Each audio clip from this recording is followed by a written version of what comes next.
राम राम मंडळी, कसं काय? So this is me Charu आणि मी माझ्या सिम्पल बोरिंग लाईफला इंटरेस्टिंग बनवण्यासाठी मिनी व्लॉग्स बनवते. तर आज माझ्या दिवसाची सुरुवात माझ्या गोडुल्या मांजरांच्या पिल्लांना बघून होते.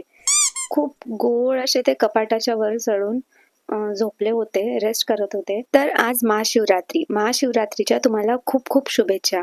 सकाळी अंघोळ करून छान देवपूजा करायला मी कॉलनीमधली असलेल्या मंदिरामध्ये गेले. शिवजीला जे जे आवडतं ते ते सगळं मी घेऊन गेलेली होती. मंदिर असं खूप छान सजवलेलं होतं आमच्या कॉलनीतल्या मुलांनी, फुलांनी वगैरे.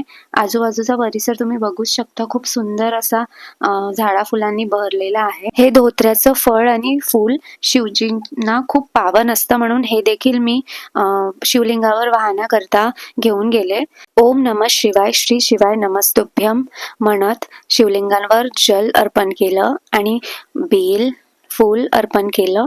अशी छान मी छोटीशी माझी पूजा केली आणि घरी जाऊन छान साबुदाण्याचं उसळ नाश्ता म्हणून केलं, कारण की आज माझा उपवास होता.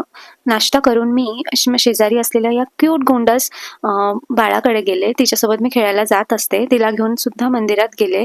ती मंदिरामध्ये देवाच्या पाया पडत होती, छान मस्ती करत होती. शिवरात्री निमित्त वणीच्या जवळच शिरपूर एक गाव आहे. त्या गावामध्ये हर शिवरात्रीला यात्रा भरते. तर त्या यात्रेला आणि दर्शन करायला म्हणून मी आणि माझी फ्रेंड आणि तिची फॅमिली आम्ही हर हर महादेव म्हणून शिरपूर साठी जायला निघालो. शिरपूर पोहोचताच बघतो तर काय प्रचंड भीड आणि गर्दी होती.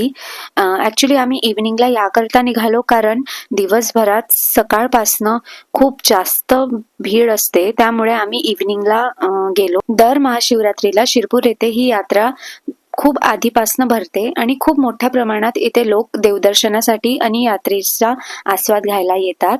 खूप छान अशी यात्रा भरते. असो, तर आम्ही पोचताच बेल फूल नारळ वगैरे पूजेची सामग्री घेऊन गड चढायला सुरुवात केली. गड चढताना मला पूर्ण माझं खानदान आठवण येऊन गेलं. इतक्या पायऱ्या होत्या, इतकं चढ होतं आणि गर्दी तर विचारूच नका. खूप प्रचंड गर्दी होती. इव्हनिंगचा टाइम होता, स्टील खूप गर्दी होती. आणि वी आर लकी की आम्ही एकदम गड चढल्या आम्हाला आरती मिळाली. आरती करून आम्ही दुसऱ्या मंदिरात गेलो. तिथे सुद्धा आम्हाला आरती मिळाली. आरती करून आम्ही नारळ वगैरे फोडून परत गड उतरायला सुरुवात केली. गर्दी खूप होती, तरीही आमचे दर्शन खूप छान प्रकारे पार पडले आणि आम्ही खाली उतरलो. तेव्हा खाली सुद्धा एक शिवलिंग होतं, त्याची देखील पूजा करून आम्ही परत निघालो एंटरटेनमेंटच्या एरियामध्ये, जिथे खूप सारे झुले होते. लहान मुलांकरता खूप साऱ्या राईड्स होत्या. काही राईड्स एन्जॉय करून आम्ही निघालो आमच्या फेवरेट गोष्टीकडे, ती म्हणजे लेडीज शॉपिंग. खूप सारे स्टॉल्स होते. आम्ही खूप सारे स्टॉल्स व्हिजिट केले, आवडत्या वस्तू घेतल्या आणि परत निघालो घराकडे जाण्याच्या दिशेला. तर आजसाठी एवढंच. भेटूया नेक्स्ट व्लॉग मध्ये. तोपर्यंत बाय बाय.